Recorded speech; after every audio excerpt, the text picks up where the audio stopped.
Hey guys, I hope you're all doing great. Thank you for being back in my channel watching another video of VEDA. For today, I wanted to do kind of like a sit down, talk to you kind of thing about something that I'm real passionate about, and that is timeouts. I am a child development major, so I've been able to study and research and just accumulate all this information as to why timeout is good and bad. And in my opinion, I think timeout is not okay. So I'm going to give you my reasons as to why it's not okay and maybe some alternatives as to what you can do instead and get better results when you do it next time. So here we go.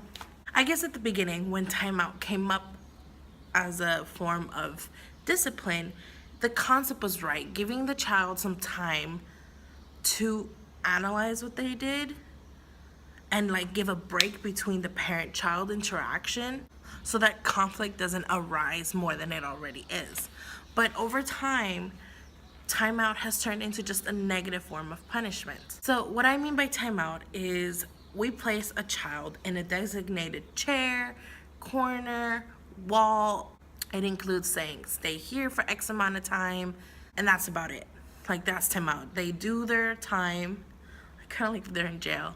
They do their time, and then that's it. They can go back and do whatever it is. They might have some negative repercussion, like, okay, you can no longer play with this, or you're gonna have to change the activity that you're doing. Point is, it was just that. Stop what you're doing, go over there, stay over there, come back and do whatever else. There really wasn't any form of guidance given to the child by the parents.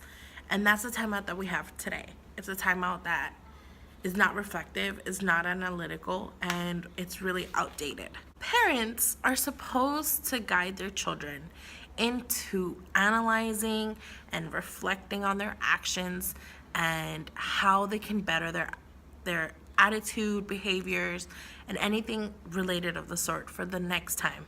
So my recommendation is, instead of sending a child to a corner, you were like, okay, let's take a minute, let's think about what we did, and let's talk about it. Let's say I have a child here and he hit his brother, right? So take a minute, think about what we did, and let's talk about it. Questions I would ask is like, why did you do it? What made you think that was okay? What can we do better next time? How can we do better next time? It's always important to sandwich our conversation, and by sandwich I mean give something good, then talk about the negative that happened, and then end it with something positive. So in the case that this child is hitting their brother, like, I loved how at the beginning you were playing so nice with him and you were sharing your toys, but then this happened. Why did you hit him? Get the conversation going. He's not feeling attacked anymore because you did bring up something real positive.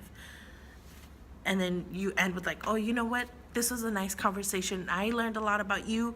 I hope you learned a lot about yourself and what to do better next time. If parents take the time to do this, then the child will understand why the parent is frustrated, why the parent is mad. Half the time when we do timeout, the child never gets our side, like if I was a parent, but they don't get the parent side of the conversation. They just know that the parent's mad, and that can stay with them. It stays with them like, oh, what am I going to do to make her feel better?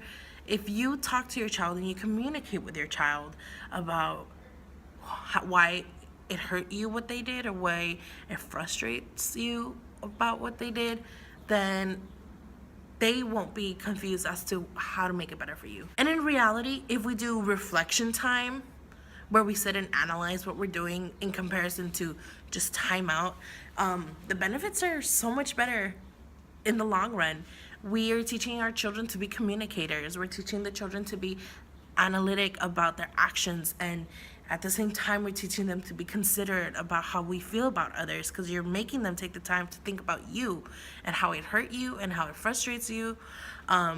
So these children who have reflection time instead of time out end up having so many more positive outcomes than that of a child who gets thrown in a corner, or I know in some cases get thrown in a closet for timeout. Like, the research just shows that timeout just doesn't help anymore, and timeout is so outdated. And in today's world where we have more conflict than ever because we have more technology and we have more issues in the world, it's outdated. And I think we tend to go for timeout because it's easier. It's easier to just say go. And it takes a little longer, a couple more minutes, if we sit and talk to our child. So let me know what you think. Do you agree with timeout? Do you not agree with timeout? Is there anything you use instead of timeout, or how is your version of timeout different than the one that I explained? Let me know, and I can't wait to read that. And if you guys like this kind of stuff, I will make something like this again soon, maybe about a different topic. So see you guys later for another video. Bye.